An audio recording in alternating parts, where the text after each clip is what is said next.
बताते हैं वो बलात्कार करके खुद को बलात्कारी नहीं, मुझे चरित्रहीन बताते हैं। नमस्कार, मैं पूजा सिंह और आप न्यूज़ भारतवर्ष देख रहे हैं।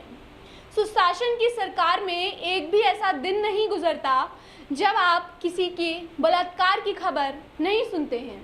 ताज़ा मामला हाजीपुर से है, जहां पे एक लड़की के साथ पहले तो झांसा देके विवाह किया गया और उसके बाद उसको पकड़कर बलात्कार किया गया और उसके बाद यहीं तक नहीं छोड़ा उन दरिंदों ने। उसके बाद उस पर तेजाब छींट के उसको नदी के किनारे छोड़ दिया गया। हाजीपुर के राजपाकरा थाना अंतर्गत बकरीपुर का, जहां लगभग 19 साल की लड़की को झांसा देकर शादी करके भागकर ले गया। शादी के बाद युवक ने भय दिखाकर बलात्कार करने के बाद चेहरे पर तेजाब डालकर उसको मार दिया। प्राप्त सूचना के अनुसार लड़की का लड़का और समृद्ध लड़की ने ननिहाल से ही वही पुलिस सारे मामले की जांच को कर रही है। आपको बता दें, मिली सूचना के अनुसार पुलिस अब तक पीड़ित परिवार के घर पर नहीं गई है और ना ही लड़की की तलाश में लड़के के घर पर छापा मारा है। पीड़ित परिवार का कहना है कि लड़की को कुछ युवक द्वारा 21 तारीख को 3 बजे सुबह ही गांव से उठाकर ले जाया गया था और बलात्कार करने के बाद तेजाब डालकर मार दिया गया और उसको फिर से सड़क पर फेंक दिया गया। लड़की का शव 22 तारीख को सुबह 5 बजे नग्न हालत में गांव के बाहर मिला। आपको बता दें, जब ये शव मिला तब गांव वालों ने वहां हल्ला मचाया, फिर ही पुलिस वहां तक पहुंची। शव को कब्जे में लेकर पुलिस ने पोस्टमार्टम के लिए भेज दिया है, जिसका रिपोर्ट 3 दिन गुजर जाने के बाद भी उपलब्ध नहीं हो पाया है। गौरतलब है कि पुलिस ने अभी तक किसी को भी गिरफ्तार नहीं किया है, जबकि परिजन का कहना है कि पुलिस मामले को गंभीरता से नहीं ले रही है। आज इसी मामले को लेकर समाज सेविका फौजिया राणा वैशाली में पीड़ित के परिवार से मिली और पूरे वाकयों को जाना। पीड़ित परिवार को एफआईआर की कॉपी भी नहीं मिली थी। इसको लेके फौजिया ने कदम उठाया और फिर पुलिस को इसकी कॉपी मिली। फौजिया राणा जब पीड़ित के घर पहुंची तो वहाँ पे सुनसान लोग रोते बिलखते पाए गए। फिर बाद में फौजिया राणा की वजह से पुलिस ने परिवार को एफआईआर की कॉपी दिलाई। फौजिया राणा ने कहा कि कैसे सुशासन की सरकार है जहां हर रोज बलात्कार होता है और सरकार के लोग पीड़ित परिवार से मिलने तक नहीं पहुंचे हैं और ना ही संज्ञान लेते हैं। वहीं फौजिया राणा ने कहा कि सुशासन की सरकार में महिलाओं का सम्मान पूरी तरह से खत्म हो गया है। ऐसे में समाज सेवी फौजिया राणा इस परिवार तक पहुंची और उसके बाद उन्होंने इस परिवार को इंसाफ दिलाने की कोशिश की। आप परिजनों का ये वीडियो देख लीजिए कि वे कितने आहत हैं इस घटना के बाद। तो बहला फुसला कर बोलेरो से लेकर के निकल गया। कौन लेके निकल गया?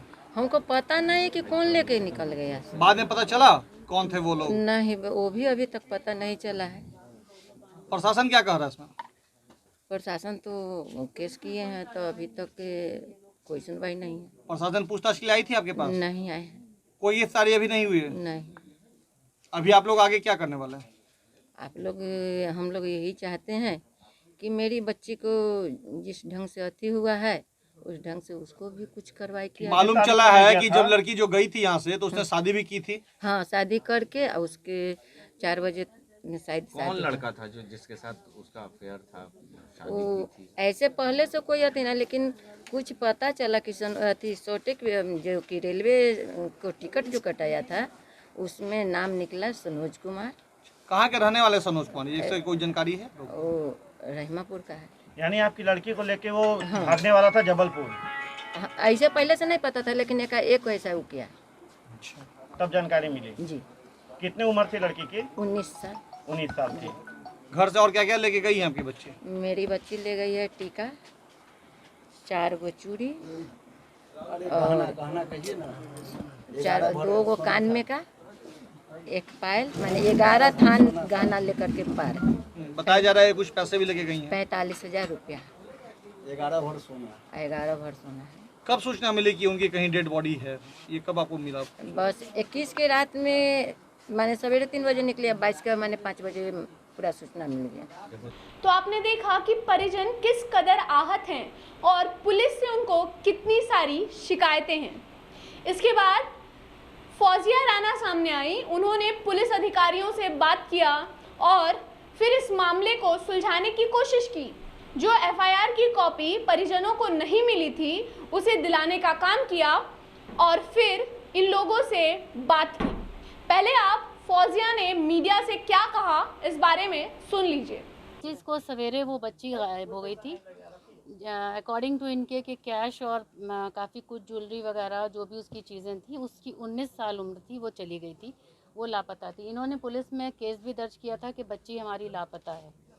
24 तारीख को उसकी 24 को ना 21 को शाम में नहीं उसकी बॉडी कब मिली है? 22 तारीख को उसकी बॉडी इनको मिली और उस बीच इनके पास फोटोग्राफ्स और वीडियोस भी मौजूद हैं कि उसकी जो लड़का था उससे शादी भी हुई किसी मंदिर में जाकर पटना में। तो यहाँ सवाल ये पैदा होता है कि जब माँ बाप ने जाकर अपनी रिपोर्ट दर्ज कराई कि मेरी बच्ची लापता है तो पुलिस एक्शन में नहीं आई। तब के बाद अब सारी चीज़ें सामने आ गई हैं कि वो एक लड़का था जिसके साथ मोस्ट प्रोबेबल्स के शी इज़ इन अफेयर और व्हाट, तो उसकी शादी भी हो गई थी। तो अगर शादी हो गई थी, सब कुछ था, तो उस लड़के से पूछा नहीं गया क्योंकि उसकी जो डेड बॉडी मिली है उसका पूरा चेहरा एसिड से जला हुआ है। इतना कुछ होने के बावजूद प्रशासन से इनको कोई हेल्प नहीं है। थाने से एक बंदा भी नहीं आया इनसे पूछने के लिए कि आपके साथ क्या हुआ क्या नहीं हुआ।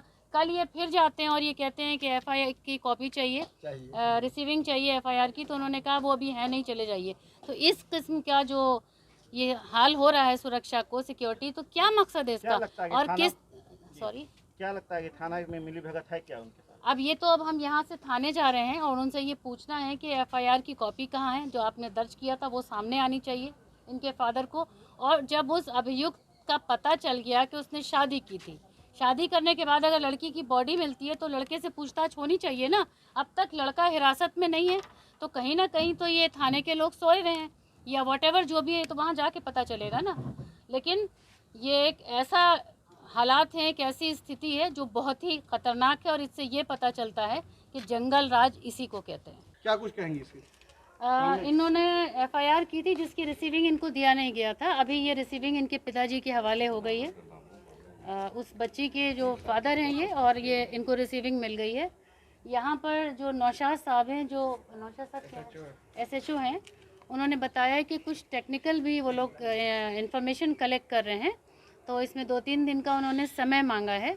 तो पुलिस ने ये कहा कि हम अपना काम कर रहे हैं, तो 2-3 दिन का जो समय है वो उनको दिया जा रहा है कि ठीक है आप काम कीजिए और इनको इनकी बच्ची के लिए इंसाफ मिलना चाहिए। इसके लिए सिर्फ यही नहीं है कि बस हम यहाँ आए और चले गए, इसके बाद भी लगातार हम कांटेक्ट में बने रहेंगे क्योंकि स्टिल पुलिस स्टेशन में अभी तक पोस्टमार्टम की रिपोर्ट नहीं आई है, जो कि ये कह रहे हैं कि कल मंगवा लेंगे।